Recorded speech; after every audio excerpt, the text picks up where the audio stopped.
प्रिय विद्यार्थियों, पीएसपी महाविद्यालय के परिवार में आप सभी का हार्दिक अभिनंदन। जैसा कि पूर्व में हम हिंदी व्याकरण के एक एक टॉपिक को वस्तुनिष्ठ प्रश्नों के माध्यम से पढ़ रहे थे, उसी क्रम में आज हम पढ़ेंगे शब्द युग्म। ये हिंदी व्याकरण में एक महत्वपूर्ण चैप्टर है जो प्रतियोगी परीक्षाओं की दृष्टि से भी उपयोगी रहेगा और फर्स्ट ईयर के हिंदी कंपल्सरी पेपर के लिए के विद्यार्थियों के लिए भी उपयोगी। तो दोनों कक्षाओं की दृष्टि से चैप्टर महत्वपूर्ण रहेगा। तो शब्द युग्म जो चैप्टर है, इसमें किस तरीके से प्रतियोगी परीक्षाओं में या फर्स्ट ईयर हिंदी कंपल्सरी में प्रश्न पूछे जाते हैं, ऐसे कौन कौन से महत्वपूर्ण शब्द हैं, उन सबका की चर्चा हम वस्तुनिष्ठ प्रश्नों के माध्यम से करेंगे। तो आप पूरी एकाग्रता के साथ इस पूरे वीडियो को सुनिएगा और एक एक प्रश्न के जो 4 विकल्प हैं, हम चारों विकल्पों की सलाह करते हुए चलेंगे। पहला प्रश्न है, देखिएगा, अंधकारी और अंधकारी शब्द युग्म का सही अर्थ चुनिए। देखो, इसमें ही छोटी है, अंतर क्या है, और इसमें ही जो है वो कैसे दिखाई दे रही है, बड़ी। अंधकारी और अंधकारी, ठीक है, शब्द युग्म का सही अर्थ चुनिए। पहला क्या कह रहा है, निराला और विरक्त, महादेव और एक राग विशेष, कमल और अंधकार युक्त और धूपबत्ती और एक शासक विशेष। 4 विकल्प आपके सामने हैं, आप चारों विकल्पों पे गौर कीजिएगा कि 4 में से सही उत्तर क्या होगा। तो देखिए, आपको खास तौर पे एक बात का ध्यान रखना है कि ये शब्द जिस क्रम में है उसी क्रम में आपको विकल्प के बारे में सोचना, यानी पहले इसका अर्थ देखना है, फिर इसका अर्थ, ये क्रमशः देखना है। और ये एक ऐसा चैप्टर है जिसमें आप आसपास कुछ नहीं बता सकते हैं, सटीक उत्तर आपको देना होगा। तो अंधकारी का मतलब क्या, निरादर होता है। इस अंधकारी का मतलब विरक्त होता है। इस अंधकारी का मतलब महादेव और इसका मतलब एक राग विशेष। तो इस 4 विकल्पों से आंसर क्या होगा। तो प्रश्न संख्या 1 का सही उत्तर है विकल्प 2। विकल्प 2 क्या कह रहा है, ध्यान रहे कि विकल्प 2 में अंधकारी का मतलब महादेव से है और इस अंधकारी का मतलब एक राग विशेष से है। अंधकारी महादेव का पर्याय है और एक राग का नाम भी क्या होता है, अंधकार। तो प्रश्न संख्या 1 का सही उत्तर होगा विकल्प संख्या 2। दूसरा प्रश्न देखिए, निम्नलिखित में से कौन सा शब्द युग्म अर्थ की दृष्टि से संगत नहीं है। आप यहाँ गौर कीजिएगा कि आपसे क्या पूछा गया है, नहीं पूछा गया। तो कौन सा संगत नहीं है, तो आप इसका आंसर क्या रखेंगे। पहला विकल्प क्या है, मंजरी और मंजीर, चरित्र और चरित्रा, यष्टि और याष्टि, आदि और व्याधि। महत्वपूर्ण शब्द है ये सारे विप्र शब्द की दृष्टि से। तो मंजरी का मतलब कोपल और मंजीर का मतलब क्या होता है, नुपुर। तो पहला विकल्प जो है वो ठीक कह रहा है। चरित्र का मतलब आचरण और चरित्रा का मतलब इमली का एक पेड़, इमली का जो पेड़ होता है उसका नाम है चरित्रा। यष्टि का मतलब लाठी और याष्टि का मतलब होता है मोतियों की माला। आदि और व्याधि, तो इसमें गलती जो है संगत नहीं है। तो संगत नहीं कौन सा बता रहा है, विकल्प 4। गलती क्या है, आदि का मतलब ये कह रहा है शारीरिक पीड़ा और व्याधि का मतलब मानसिक पीड़ा। तो ये गलत लिखा हुआ है, क्रम उल्टा कर दिया गया। क्योंकि आदि का मतलब क्या होता है, आदि का मतलब होता है कि मानसिक पीड़ा, आदि यानी मानसिक पीड़ा, मानसिक पीड़ा। और जो व्याधि है, व्याधि का मतलब क्या होता है, तो शारीरिक पीड़ा, व्याधि यानी शारीरिक पीड़ा। तो व्याधि यानी शारीरिक पीड़ा और आदि का मतलब क्या होता है, मानसिक पीड़ा, ठीक है। जबकि यहाँ पर आदि का मतलब क्या लिखा हुआ है, शारीरिक, और व्याधि का मानसिक। तो हमें पूछा क्या जो संगत नहीं है। तो प्रश्न संख्या 2 का सही उत्तर होगा विकल्प संख्या 4। तो देखिए, इन 4 के अर्थ को सही लिखे, आप याद कर ही रहे। और ये चौथा जो है ये भी आप अच्छे से याद रखना। आदि का मतलब मानसिक है, व्याधि का मतलब शारीरिक है।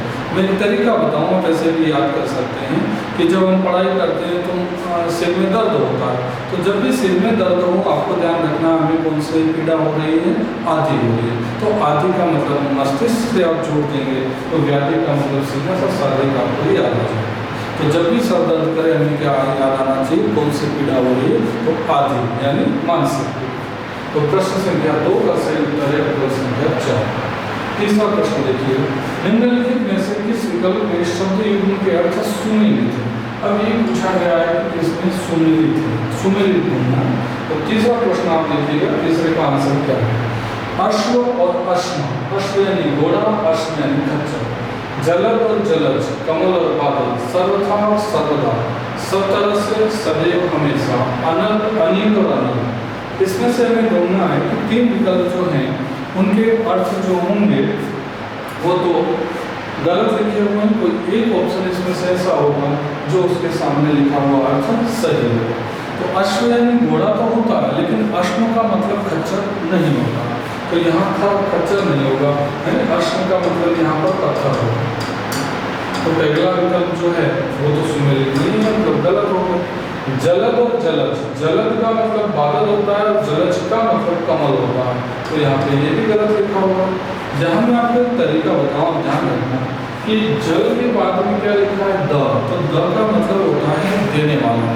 तो आप ऐसे याद रखना कि जल देने वाला, जल कौन देता है, तो जल पानी देता है। और जल का मतलब होता है जन्म लेना, आगे जल है तो जल में जन्म लेने वाला, और जल में जन्म कौन लेता है, तो कमल, और जल देता कौन है, तो बादल।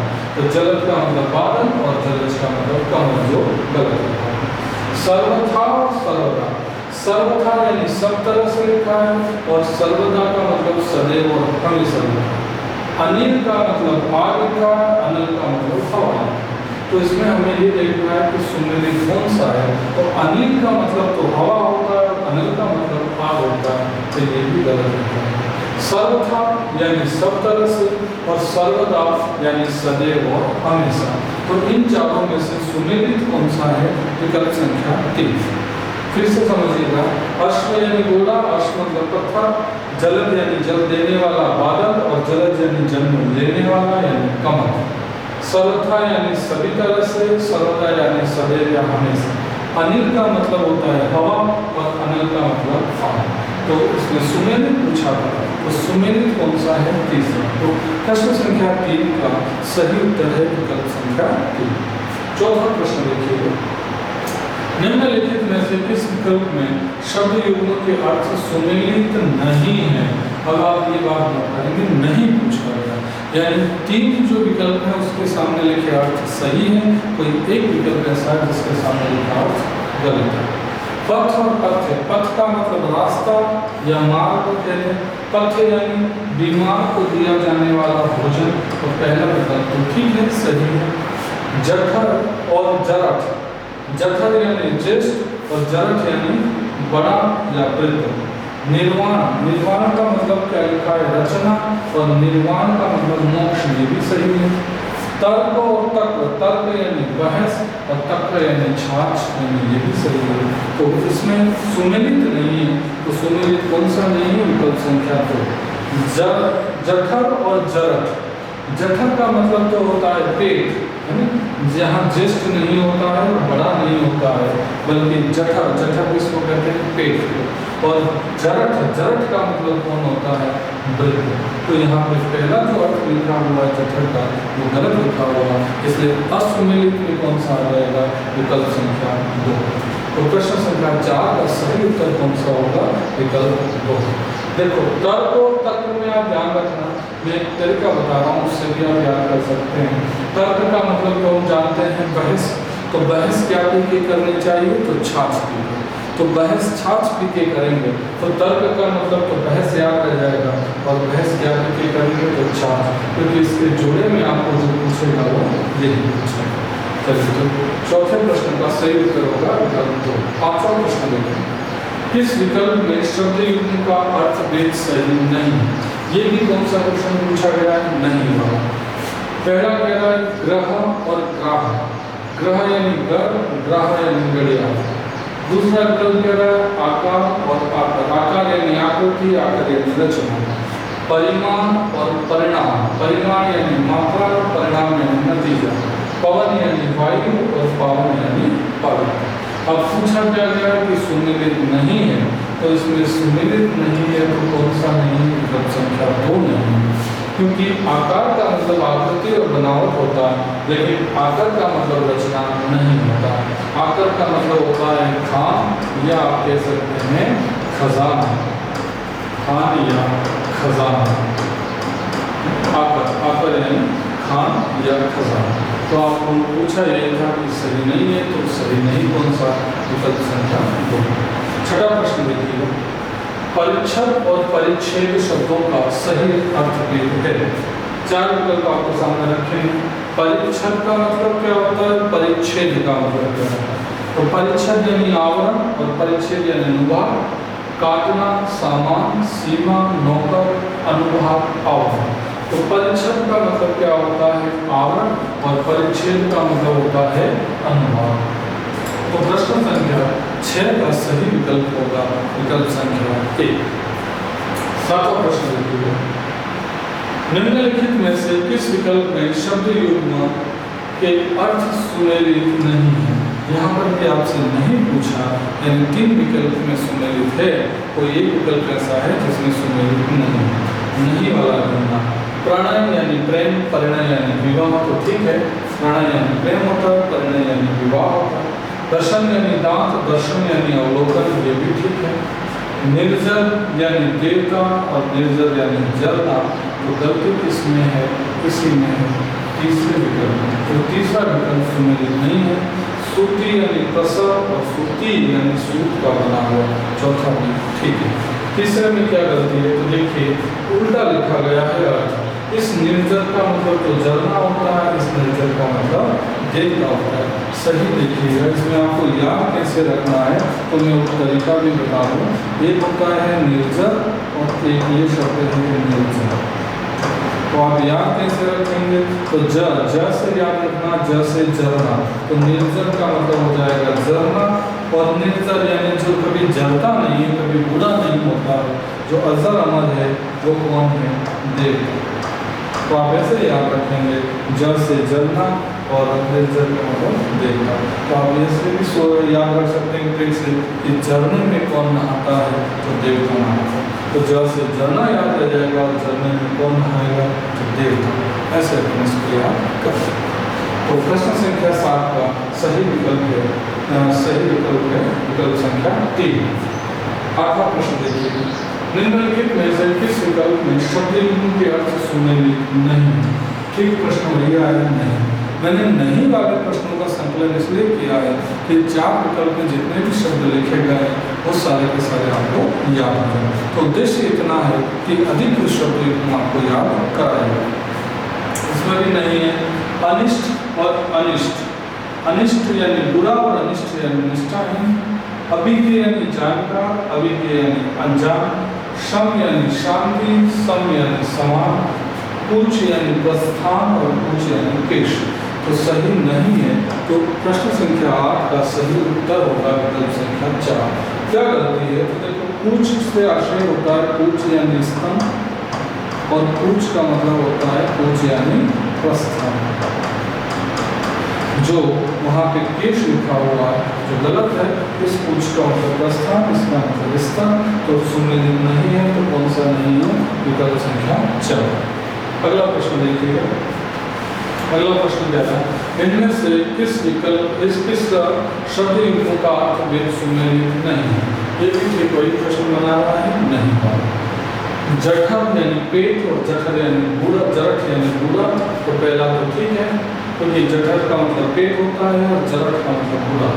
चक्रवात यानी बवंडर और चक्रवात यानी चक्रवात, ये भी ठीक है। कटिबंध और कटिबद्ध, कटिबंध यानी तैयार, कटिबद्ध यानी कमरबंध, तो ये गलत है। कटौती यानी कमी, कठौती यानी काष्ठ पात्र, तो ये तो सही है। तो सुमेलित नहीं पूछा है। तो प्रश्न संख्या 9 का सही उत्तर है विकल्प संख्या 3। क्योंकि कटिबंध, कटि का मतलब कमर, बंध का मतलब बंधा हुआ, तो कमरबंध जो है, कटिबंध से आशय क्या होता है? कटिबंध। कटिबंध का अर्थ होता है कमरबंध, जबकि वहाँ पे उल्टा लिखा हुआ। और कटिबद्ध, कटिबद्ध है यानी कटिबद्ध का मतलब क्या हो जाएगा? कटिबद्ध यानी होता है तैयार। बंध है, बंध यानी बंधा हुआ, तो बंध से बंध याद रखें। कटिबंध यानी कमरबंध और कटिबद्ध यानी तैयार। प्रश्न संख्या 9 का सही उत्तर है विकल्प संख्या 3। 10वां प्रश्न देखिए, निम्नलिखित में से विद्या और विधा, एक है विद्या एक है विधा का सही अर्थ भेद है। विद्या का मतलब ज्ञान और विधा का मतलब ढंग, या विद्या का मतलब ढंग, विधा का मतलब ज्ञान, रीति ज्ञान, ज्ञान विज्ञान। तो विद्या का मतलब होता है ज्ञान और विधा का मतलब होता है ढंग। तो प्रश्न संख्या 10 का सही उत्तर है विकल्प संख्या 1। 11वां प्रश्न देखिए, अब्ज और अब्द शब्द युग्म का सही अर्थ भेद है। ये ठीक वही बात है जो मैंने अभी थोड़ी देर पहले आपको बताई। ज दिखता है, ज का मतलब जन्म लेना, द का मतलब देना, और इसका विच्छेद करेंगे तो व्यंजन संधि होती है अप प्लस ज। अब से आशय यहाँ पर जल से, तो ज का मतलब जन्म, जल में जन्म किसका होता है तो कमल का। अब्द का मतलब होता है बाबा, द यानी देने वाला। तो प्रश्न संख्या 11 का सही उत्तर है विकल्प संख्या 2। 13वां प्रश्न देखिए, किस विकल्प में कृति और कृति का अर्थ भेद है।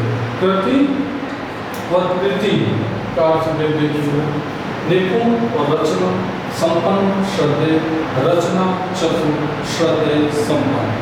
तो कृति से आशय होता है रचना और कृति से आशय होता है चतुर। तो प्रश्न संख्या 12 का सही उत्तर है विकल्प संख्या 3। 13वां प्रश्न देखिए, आभरण और आमरण शब्द युग्म का सही अर्थ भेद बताना। यहाँ पर भी हमको सही बताना।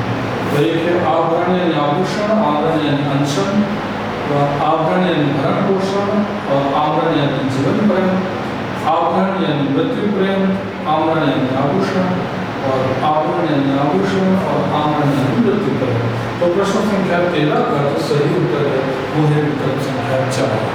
आभरण से आशय होता है आभूषण और आभरण से आशय होता है मृत्यु पर्यंत। 14वां प्रश्न देखिए, निम्नलिखित में से किस विकल्प में शब्द युग्म के अर्थ सुमेलित नहीं है। अब नहीं पूछा, ठीक वही बात, 3 विकल्पों के आगे लिखे अर्थ सही है, किसी एक विकल्प के आगे लिखी बात सही नहीं है। दिन और दिन यानी दिवस, दिन यानी गरीब, तो सही है दिन यानी दिवस और दिन यानी गरीब होता। द्वीप यानी हाथी और द्वीप यानी टापू, ये भी ठीक है। अभिज्ञ यानी जानकार, अभिज्ञ यानी मूर्ख कहें या अनजान कहें, सही। अवधि और अवधि, अवधि यानी एक भाषा, अवधि यानी समय। तो सुमेलित नहीं है, तो कौन सा सुमेलित नहीं है विकल्प संख्या 4, क्योंकि इस अवधि का जो मतलब है वो होता है समय सीमा, और इस अवधि का मतलब होता है एक भाषा। तो जो अर्थ उल्टे लिखे हैं, आप प्रश्न और परीक्षा में भी ध्यान रखें कि क्रम का पूरा ध्यान रखना है। जो पहले लिखा है उसका अर्थ पहला, और जो दूसरा लिखा है उसका अर्थ आपको दूसरा। तो अवधि यानी समय सीमा, अवधि यानी भाषा। तो प्रश्न संख्या 14 का सही उत्तर है विकल्प संख्या 4। 15वां प्रश्न देखिए, इस शब्द युग्म का अर्थ भेद सही नहीं है। अब आपको बताना नहीं है कौन सा गलत। सूची और सूची, सूची यानी पवित्र, सूची यानी नमाम, पाश यानी नजदीक, पाश यानी बंधन, अली यानी शत्रु, अली यानी संबोधन, शुल्क यानी फीस, और शुक्ल यानी श्वेत। तो शुक्ल यानी फीस होता है, शुक्ल यानी सफेद होता है, सही है। अली का मतलब शत्रु और अली का मतलब संबोधन होता है। पाश का मतलब नजदीक और पाश का मतलब बंधन होता है। सूची का मतलब पवित्र और सूची का मतलब नामावली, गलत लिखा हुआ। तो प्रश्न संख्या 15 का सही उत्तर है विकल्प संख्या 1।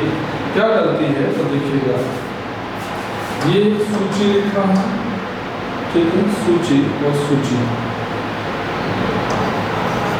सूची और सूची दोनों में क्या अंतर है। इस सूची का मतलब तो होता है नामावली, सूची यानी नामावली, और इस सूची का मतलब क्या होता है, तो इस सूची का मतलब होता है पवित्र, ठीक है। जबकि वहाँ पे जो ऑर्डर लिखे हैं वो विपरीत लिखे हैं, इसलिए सुमेलित नहीं है, का सही उत्तर होगा विकल्प संख्या 1। 16वां प्रश्न देखिए, अजर और अजीर शब्द युग्म का सही अर्थ बताओ। अजर यानी आंगन, अजीर यानी देवता, अजर यानी अमर, अजीर यानी अजीब, देवता, आंगन, वृद्धावस्था, अजर। देखो अजर, अजर अमर, अपन अजर अगर किसको कहते हैं तो देवता को कहते हैं, और अजीब का मतलब होता है आंगन। तो सही पूछा है हमसे तो प्रश्न संख्या 16 का सही उत्तर होगा विकल्प संख्या 3। 17वां प्रश्न, निम्नलिखित में से किस विकल्प में शब्द युग्म के अर्थ सुमेलित नहीं है? यहाँ पर आपसे पूछा गया कि सुमेलित नहीं। अभय और उभय, अभय यानी निडर, उभय यानी दोनों, ये तो सुमेलित है।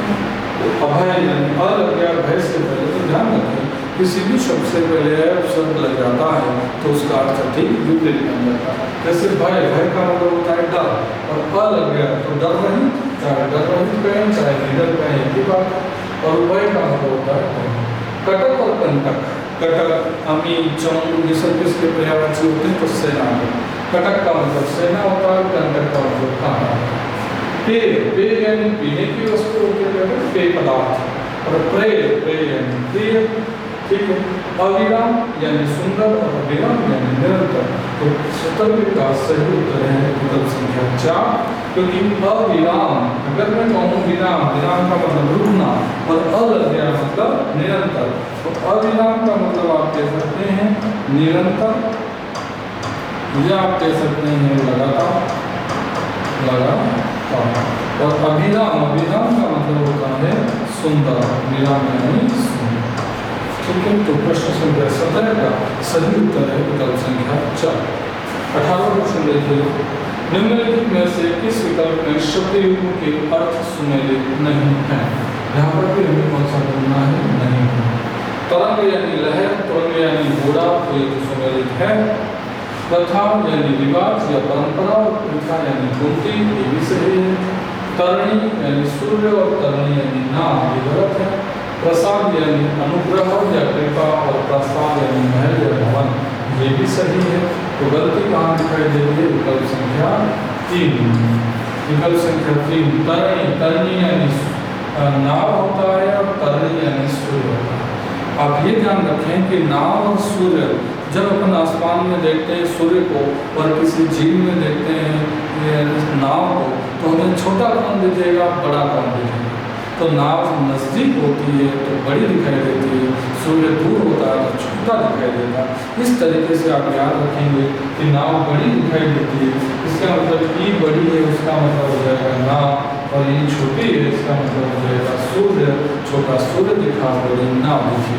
ऐसे आप इन मात्राओं को याद रख सकते हैं। प्रश्न संख्या 18 का सही उत्तर है विकल्प संख्या 3। 19वां प्रश्न, उपल और उत्पल, पूर्व और पूर्व शब्दों के क्रमशः सही युग्म बताना है। इसमें दोनों को बताना है, एक तो आपको उपल और उत्पल का, और एक पूर्व और पूर्व। पहले उपल और उत्पल के इसमें से ढूंढने, पूर्व और पूर्व के इधर ढूंढने। उपल, उपल का मतलब क्या होता है? पत्थर, और उत्पल का मतलब क्या होता है? कमल। तो ध्यान रखें, उपल यानी पत्थर, और उत्पल यानी कमल। पूर्व, पूर्व का मतलब होता है हृदय, और पूर्व का मतलब होता है जान। तो प्रश्न संख्या 19 का सही उत्तर होगा विकल्प संख्या 4। 20वां प्रश्न में मरीचि और मरीचिक शब्द युग्म का सही अर्थ ढूंढें। देखो ये बहुत महत्वपूर्ण शब्द है, आयोजन अक्सर परीक्षाओं में यहाँ से प्रश्न बनता है। मरीचि और मरीचि, मरीचि यानी किरण, और मरीचि यानी सूर्य, ठीक है। राक्षस प्रकाश, किरण चंद्रमा, सूर्य या मृगकृष्ण। तो सही अर्थ पूछा है तो 20वें का सही उत्तर होगा विकल्प है। मरीचि यानी किरण, और मरीचि यानी सूर्य। प्रश्न संख्या 20 का सही उत्तर होगा विकल्प संख्या 1।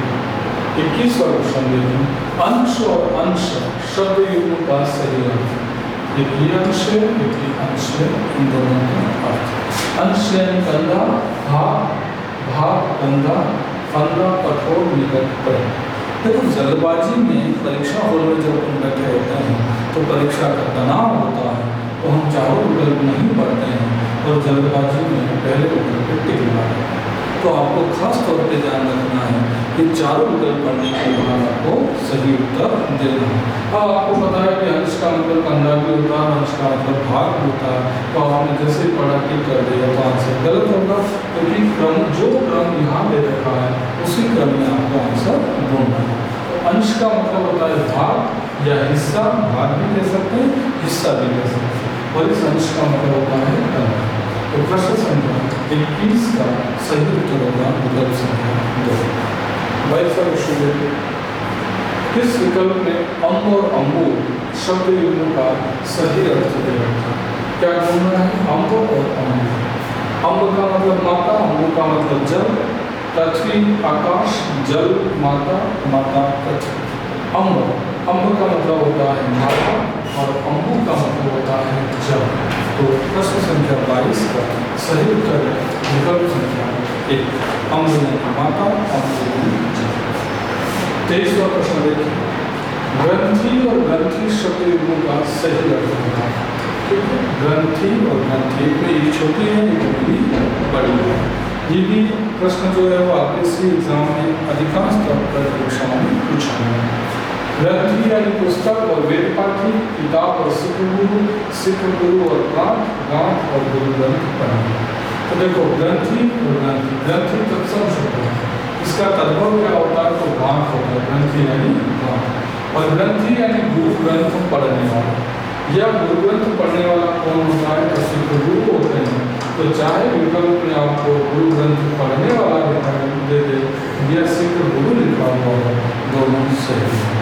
और ग्रंथ यानी आप ऐसे याद कर सकते हैं कि गांठ छोटी होती है और गुरु बड़े होते हैं। तो गांठ छोटी होती है मतलब की छोटी होती है और ग्रंथि बड़ी है मतलब गुरु बड़े होते हैं। तो ऐसे भी इसको याद रखा जा सकता है। प्रश्न संख्या 23 का सही उत्तर होगा विकल्प संख्या 4। 24वां प्रश्न देखिए, निम्न में से किस विकल्प में क्षति और क्षिति शब्द युग्म का सही अर्थ भेद है? क्षति और क्षति। क्षति कहते हैं ना, क्षति क्षति यानी हानि और क्षति यानी पृथ्वी। सीधा पता चला, क्षति यानी हानि, क्षति यानी पृथ्वी। प्रश्न संख्या 24 का सही उत्तर हो जाएगा विकल्प संख्या 3। अब ये अर्थ भी हम जान जाएंगे और प्रयाची भी हम इसके माध्यम से याद रख सकते हैं कि पृथ्वी का पर्याय क्या होता है? क्षति होता है और क्षति यानी हानि। प्रश्न संख्या 25 देखिए, सूची और शची। सूची तो मैंने आपको अभी भी बताया था, तो सूची का मतलब पवित्र और शची का मतलब होता है इंद्राणी। तो प्रश्न संख्या 25 का सही उत्तर होगा विकल्प संख्या 1, सूची यानी पवित्र, शची यानी इंद्राणी। इंद्राणी यानी इंद्र की पत्नी, इंद्र की पत्नी को इंद्राणी है। प्रश्न संख्या 26 देखिएगा, इनमें से किस शब्द युग्म का सही नहीं है? अब नहीं पर ध्यान देना, ऐसा ही प्रश्न बनाएगा, या तो सही पूछेगा या सही नहीं है ये पूछेगा। वदन और बदन, वदन यानी शरीर, बदन यानी चेहरा, ग्रह यानी नक्षत्र, गृह यानी घर, केत यानी घर, केतु यानी ध्वजा या झंडा, पूल यानी योग या वंश और पूल यानी किनारा। तो देखिए पूल यानी योग या वंश होता है, पूल का मतलब किनारा होता है, बिल्कुल ठीक है। केत का मतलब घर और केतु का मतलब ध्वजा या झंडा, ये भी सही है। ग्रह यानी नक्षत्र और गृह यानी घर, ये भी ठीक है। तो गलती किस विकल्प में दिखाई देगी? तो गलती दिखाई देगी विकल्प की। तो विकल्प एक सही उत्तर क्या होगा? तो देखिए एक शब्द दे रखा है मदन और एक दे रखा है मदन। तो आप जानते हैं कि बदन का मतलब क्या होता है? शरीर। शरीर को ही काया कहते हैं, बदन कहते हैं, शरीर कहते हैं, एक ही बात है। और बदन का मतलब होता है चेहरा। और अगर चेहरा विकल्प में नहीं लिखे, मुख भी लिखा है तो ये भी सही, चेहरा या मुख, बदन और बदन का मतलब शरीर। तो प्रश्न संख्या 26 का सही उत्तर है विकल्प संख्या 1। 27वां प्रश्न देखिए, नील और नील शब्द युग्म का अर्थ है। नील, नील किसको कहते हैं? तो जल को कहते हैं। नील तो आप जानते हैं मौसम, तो नील यानी जल और नील यानी मौसम। प्रश्न संख्या 27 का सही विकल्प है विकल्प संख्या 3। 28वां प्रश्न देखिए, तम और तमा शब्दों के लिए सही अर्थ युग्म बताइए। ठीक है, तो तम और तमा, तम यानी अंधेरा और उजाला, अंधेरा और रात्रि, रात्रि अधिक, रात्रि किसकी? तो तम तो आप जानते हैं अंधेरा या अंधकार, तो तम यानी अंधकार। और तमा का मतलब उजाला नहीं होता है बल्कि रात्रि। तो प्रश्न संख्या 28 का सही उत्तर होगा विकल्प संख्या 2। 29वां प्रश्न देखिए, निम्नलिखित में से कोश और कोश, ये कोश है, ये कोश कोश शब्द युग्म का सही अर्थ वेद है। कोश यानी दूरी और खजाना, खजाना या ख के नीचे डॉट लगाना, दूरी खजाना, दूरी और खजाना, खजाना शब्द संग्रह दूरी, खजाना दूरी। तो देखिए सही उत्तर क्या होगा, कोश। कोश का मतलब क्या होता है, खजाना, और इस कोश का मतलब क्या होता है, शब्द संग्रह। तो प्रश्न संख्या 29 का सही उत्तर हो जाएगा विकल्प संख्या 2। हम कहते हैं शब्दकोश, यानी इसमें शब्दों का संग्रह है। अगला देखिए, तीसरा और अंतिम प्रश्न है आज का शब्द चैप्टर से। किस विकल्प में युग्म शब्द का अर्थ सुमेलित नहीं है, इसमें भी जिक्र पूछा गया है। खासकर एग्जाम हॉल में जब आप एग्जाम दे रहे होते हैं तो है नहीं वाली बातों को आप हाईलाइट कर दें ताकि ध्यान रहे कि नहीं पूछा गया या है, नहीं तो कई बार हम नहीं पूछा और है वाला उत्तर देके आ जाता है। तो थोड़ी सी हमें यहाँ सावधानी रखनी है। प्रेषक और प्रेषिती, प्रेषक यानी भेजने वाला, प्रेषिती यानी पाने वाला, मनुजात यानी मानव उत्पन्न, मनुजात यानी मानव भक्षक, वसुदेव यानी श्री कृष्ण, वासुदेव यानी श्री कृष्ण के पिता, अभिराम यानी सुंदर, अभिराम यानी लगा। तो आपको ये ध्यान रखना है कि इस प्रश्न में 3 तो सुमेलित है, कोई एक सुमेलित नहीं। तो नहीं कौन सा है, तो वसुदेव और वासुदेव। देखो एक शब्द है वसुदेव और एक है वासुदेव, ये भी परीक्षा में अक्सर पूछा जाने वाला शब्द। वसुदेव और वासुदेव, तो वासुदेव किसका पर्याय है, तो श्री कृष्ण। वासुदेव से आशय क्या है, श्री कृष्ण। और वसुदेव, वसुदेव कौन थे, तो वसुदेव श्री कृष्ण के पिता, श्री कृष्ण के पिता। जबकि ऑप्शन में उल्टा लिखा हुआ है, वसुदेव यानी श्री कृष्ण के पिता और वासुदेव इसका पर्याय है श्री कृष्ण। तो ये युग्म शब्द से संबंधित महत्वपूर्ण 30 प्रश्न थे जिसके चारों विकल्पों की अपन ने चर्चा की है। तो अगर ये वीडियो आप एक दो बार देख के सारे शब्द याद कर लेते हैं तो युग्म शब्द का चैप्टर आपका पूरा ध्यान हो जाएगा। और परीक्षा की दृष्टि से जो संभावित प्रश्न हैं वो सारे आपको इस वीडियो में मैंने शामिल किए। तो फिलहाल युग्म शब्द की बात नहीं कर, आगे के अगले चैप्टर की बात अपन अगले वीडियो के माध्यम से करेंगे। धन्यवाद।